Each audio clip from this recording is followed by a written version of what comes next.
Hey everyone, so today my new trigger for the Lemon T950 snare drum arrived, so I'd say let's check out how well it fits and of course how well it works.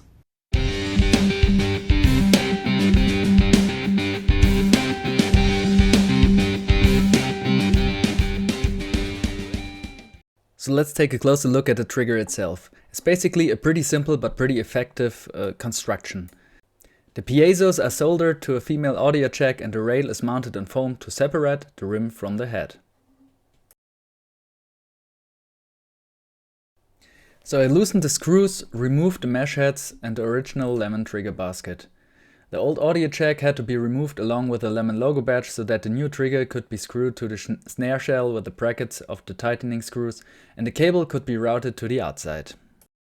In the end, the trigger cone had to be glued on and the height adjusted with the wing screws so that the cone protrudes 2 to 3 millimeters from the snare shell.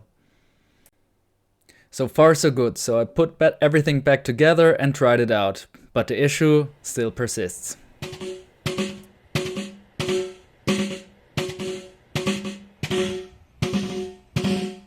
I sent the video to the vendor of the trigger and told him about the problem.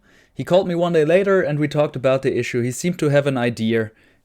He told me he always checks his piezos for function and polarity, and for his, red is always plus and black is always minus. And it seemed that until recently Roland's new modules always had plus on earth and minus on head and rim.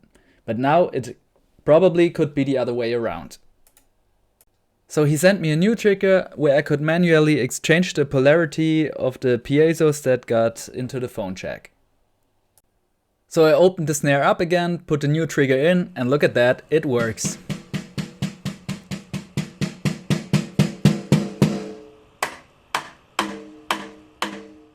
But what does that mean for your Lemon kits? Do you also need new triggers for €70? Fortunately not. All you really need to do is replace the contacts on the plugs. If you lift the little plastic tab, you can pull out the cables and swap the black one with the red one. You have to do this for both piezo plugs, so the head and the rim.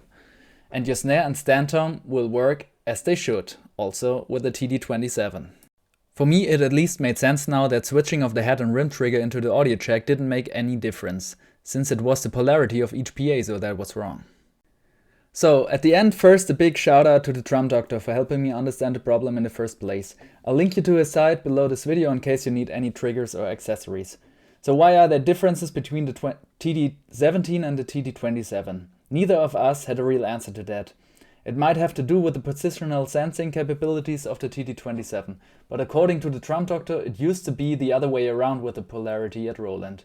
Well, in the end I don't care why it works. €70 was an expensive learning experience, but it's worth it. The snare really feels much better. I'm still toying with the idea of fitting a branded head on it soon. I also have an additional trigger now, which I might put into another floor tom soon. I hope I was able to help you with the video, so that you at least don't have any additional costs with your Lemon kit. Don't forget to subscribe to the channel and leave a like. See you in the next video.